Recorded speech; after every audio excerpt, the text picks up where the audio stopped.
என்னை மன்னிச்சிருங்கப்பா, என்னை மன்னிச்சிருங்கம்மா. அவ்வளவுதான், முடிஞ்சு போச்சு எல்லாமே. நான் போறேன். என் பிள்ளைக்கு நடந்த மாதிரி நீ யாருக்கு இந்த மாதிரி வந்து நடந்துடக்கூடாது. திருமணமாகி 78 நாட்களேயான நிலையில் புதுமண பெண் ரித்தன்யா காருக்குள் விஷம் அருந்தி உயிரை மாய்த்து கொண்ட சம்பவம் அதிர்ச்சியை ஏற்படுத்தியுள்ளது. கணவன் கவின்குமார் உடல் ரீதியாகவும், கணவன் மாமனார் ஈஸ்வரமூர்த்தி மற்றும் மாமியார் சித்ராதேவி என மூவரும் சேர்ந்து மனரீதியாகவும் கடுமையாக சித்திரவதை செய்து வந்துள்ளனர். இனி இந்த வாழ்க்கையை தன்னால் வாழ முடியாது, மற்றொரு வாழ்க்கையை தேர்ந்தெடுக்க உடன்பாடில்லை, ஒருவனுக்கு ஒருத்திதான் என்றும் தன் சாவிற்கு தனது கணவன் மற்றும் மாமனார் மாமியார் தான் காரணம் என்று உருக்கமாக தனது தந்தைக்கு வாட்ஸ்ஆப்பில் ஆடியோ அனுப்பிவிட்டு தென்னை மரத்திற்கு பயன்படுத்தும் பூச்சு மருந்தை அருந்தி உயிரை மாய்த்து கொண்டுள்ளார். ரித்தன்யா தனது அப்பாவிற்கு வாட்ஸ்ஆப்பில் அனுப்பிய ஆடியோக்கள் மனதை பிழிகிறது. என் உலகமே நீங்களும் அம்மாவும் தான். நீங்களாம் என்னை பத்தி கண்ட கனவும் வச்ச ஆசையும் எதுவுமே நிறைவேறல. ஆனா என்னோட கடைசி மூச்சோட நம்பிக்கை நீங்க மட்டும்தான். ஆனா உங்களை ரொம்ப நான் நோகடிச்சிட்டேன். ரொம்ப என்னால நீங்க காயப்பட்டீங்கன்னு புரிஞ்சிருச்சு. உங்களால வாய்விட்டு சொல்லவும் முடியல. அதே சமயம் என்ன இப்படி பார்க்கவும் முடியல. என்னால நீங்க படுற வேதனை எனக்கு புரியுது. என்னை மன்னிச்சிருங்கப்பா, என்னை மன்னிச்சிருங்கம்மா. அவ்வளவுதான், முடிஞ்சு போச்சு எல்லாமே. நான் போறேன். அவங்க அப்பா அம்மா கவின் இவங்க எல்லாருமே பிளான் போட்டு தான் எனக்கு கல்யாணம் பண்ணியிருக்காங்க. அவங்க கொடுக்குற மென்டல் டார்ச்சர் என்னால் தாங்க முடியல. உடல் ரீதியாகவும் என்னால் அவங்க கூட உண்மையாலுமே இருக்க முடியல. ரொம்ப டார்ச்சராக இருக்கு டெய்லியும். அதை யார்கிட்ட எப்படி சொல்லி புரிய வைக்கிறதுன்னு தெரியல. கேட்குற எல்லாருமே சகிச்சு போ, வாழ்க்கை இப்படிதான் இருக்கும், இன்னும் பார்க்க வேண்டியது நிறைய இருக்குன்னு தான் சொல்றாங்களே தவிர நான் எவ்வளோ பாதிக்கப்பட்டிருக்கேன்னு யாருமே புரிஞ்சுக்க மாட்டேங்கிறாங்க. நீங்க கூட நான் பொய் சொல்றேன்னு நினைக்கல. சத்தியமா நான் எந்த விதத்துலயும் உங்ககிட்ட பொய் சொல்லப்பா. நடந்தது மட்டும்தான் சொன்னேன். எல்லாருமே நாடகம் ஆடுறாங்க. எனக்கு ஏன் அமைதியா இருக்கேன், ஏன் இப்படி ஆயிட்டேன்னு எனக்கு தெரியல. உங்களால என்னை ஏத்துக்கவும் முடியல, ஏத்துக்க விடவும் முடியல உங்களை. ஆனா நான் லைஃப் லாங் உங்களுக்கு பாரமா இருக்க விரும்பல. இந்த தடவை என் மேல எந்த தப்பும் இல்லப்பா. எனக்கு சத்தியமா இந்த வாழ்க்கை பிடிக்கல. மென்டலி என்ன அசால்ட் பண்றாங்க, பிசிக்கலா ஈவன் டார்ச்சர் பண்றான். என்னால இதுக்கு மேல இந்த வாழ்க்கையை கண்டினியூ பண்ண முடியும்னு தோணல. அந்த வீட்டில் போய் என்னோட திங்ஸ் எடுக்க வேண்டியது என்னோட சிவப்பு கலர் ஹேண்ட்பேக் கட்டளை கீழே வச்சிருக்கிறேன். அந்த பேக்கில் ஒரு சாவி இருக்குது. அந்த சாவி எடுத்துட்டு கவின் வீட்டுக்கு போனீங்கன்னா எங்களோட ட்ரெஸ்ஸிங் ரூமில் பாத்ரூம் போகிற வழியில் டோரு திறந்தோன்னையும் லெஃப்ட் சைடில் கீழால் இருக்கிற ஃபஸ்ட்டு ட்ரா அது ஒன்று மட்டும்தான் லாக் பண்ணி வச்சுருக்கேன். அதில் தான் என்னோட ஜுவல்ஸ் எல்லாம் இருக்குது. அதில் மாமாவும் பாப்பாத்தியமாவும் வச்சு தந்த ஜுவல்லு, அவங்க வச்சு அந்த கவின் வீட்டில் வச்சு கொடுத்த ஜுவல்லு, மயில் பெண்டன்ட் போட்ட ஜுவல்லு, ஒத்த விலையில் மயில் கம்மல், இதெல்லாம் அதுக்குள்ளே இருக்குது.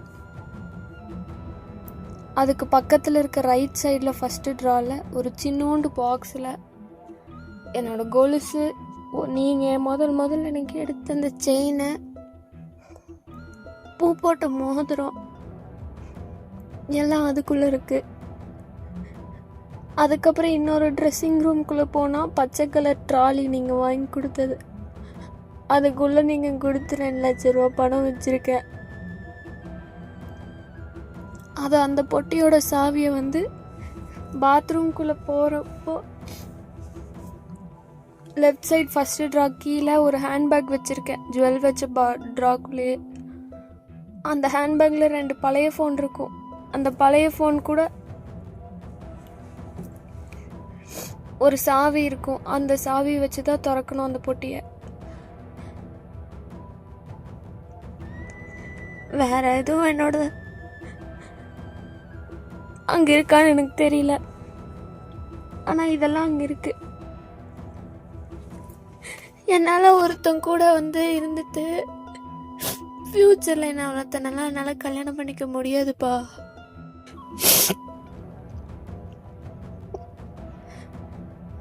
நீங்க எந்த தப்பும் பண்ணிடல.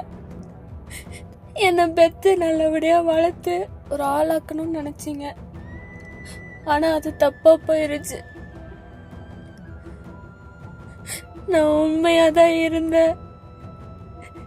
நல்ல வாழ்க்கை அமையும் நினைச்சேன். என் தலையெழுத்து இப்படிதான் அமையணும்னு இருக்கு. சரி, என் தலையெழுத்து என்னவோ அதானே நடக்கும். முடிஞ்சு போச்சு என் லைஃப். இதை வந்து கண்டினியூ பண்றக்கோ இல்லை இதை இப்போ முடிச்சாலும் இன்னொரு லைஃப் நாளைக்கு தேடுறக்கோ என் உடம்புலயும் தெம்பில்லை, என் மனசுலயும் தெம்பில்லை. எனக்கு வாழ்றக்கே பயமா இருக்கு. நான் கோழை ஆயிட்டேன். எதையும் ஃபேஸ் பண்ண முடியலனால நான் ரொம்ப கோழை ஆயிட்டேன். இதை எப்படி சொல்றது? உங்களையும் நான் காயப்படுத்துறேன் அதிகமா. நான் லூஸ் ஆயிட்டேன். ஐம் சாரிப்பா. நான் என் லைஃபை எண்ட் பண்ணிக்கிறேன். இதுக்கு மேல நான் வாழ விரும்பல சுத்தமாவே. என்னை மன்னிச்சிருங்க. என்னை பெற்றதுலேருந்து நீங்களும் அம்மாவும் பட்ட கஷ்டத்துக்கு அவமானத்துக்கு என்னை மன்னிச்சிருங்க. ஆனா நான் சத்தியமா என்னைக்கு உங்களுக்கு கஷ்டம் கொடுக்கணும்னு நினைச்சதே இல்லை. என் நேரம் ஏதோ ஒன்று ஆயிருது. இப்போ என்னை மன்னிச்சிருங்கப்பா. போதும், என்னால் முடியல. நீங்கள் என் மேலே கோவப்படுவீங்கன்னு தெரியும், என்னை வெறுத்துருவீங்கன்னு தெரியும், எல்லாமே தெரியும். காலம் பூரா உங்கள் கூடவே அவங்க அம்மா கூடவே உங்கள் கூட இருந்து உங்களையும் கஷ்டப்படுத்திட்டு வேதனைப்படுத்திட்டு என்னாலே நிம்மதியாக இருக்க முடியாமல் ஊருக்காக என்னால் வந்து ஒருத்தன் கூட என்னால் இருக்க முடியாதுப்பா. இது என்னைக்கு என் தலையெடுத்து நான் நினச்சிக்கிறேன். போதும், நான் முடிச்சுக்கிறேன் என் லைஃப்பை. இந்த பஞ்சாயத்து, கோயிலுக்கு கூட்டிகிட்டு போகிறது, பஞ்சாங்கம் பார்க்குறது, இதனால என்றைக்குமே ஒரு பிரச்சனை சால்வ் ஆகாதுங்கிறது ரொம்ப தெளிவாக தெரிஞ்சுக்கிட்டேன். ஐம் சாரிப்பா. எனக்கு உண்மையாலுமே வாழ பிடிக்கல. எனக்கு எந்தவித ஹோப்புமே இல்லை.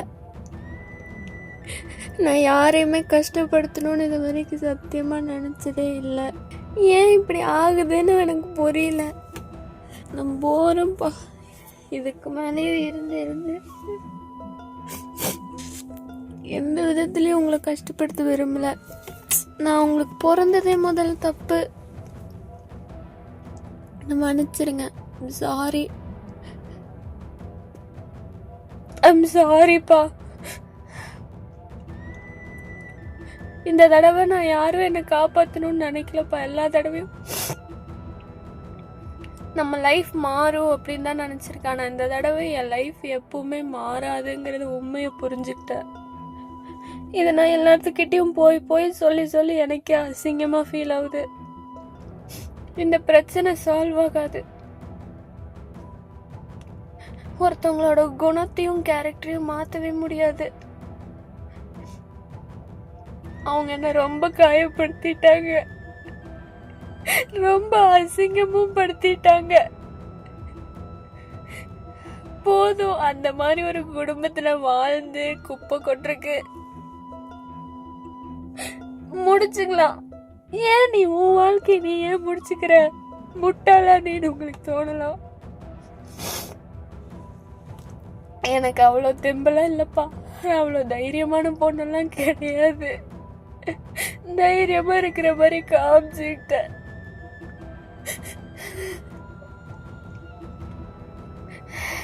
இந்த வாழ்க்கை வேண்டாம், முடிச்சிருக்கலாமே, பொறுமையா இருந்திருக்கலாமே நீங்க யோசிச்சிருந்தா இந்த வாழ்க்கையை முடிச்சாலும் இன்னொரு வாழ்க்கையை தேர்ந்தெடுத்துக்கிறக்கோ இன்னொரு வாழ்க்கையை ஏத்துக்கிறதுக்கான மன வலிமை என்கிட்ட இல்லப்பா. அது அசிங்கம். அது வேற மாதிரி வாழ்க்கையா போயிடும். இவன் கூடயும் என்னால வாழ முடியல. இவனும் இவன் ஃபேமிலியும் ரொம்ப கிரிமினல் ஃபேமிலி. இவங்க எல்லாம் யோசிச்சுதான் என் வாழ்க்கைய வீணாக்கிட்டாங்க. என்ன பெத்த பாவத்துக்கு என் வாழ்க்கை வீணா போயிடும். நீங்களும்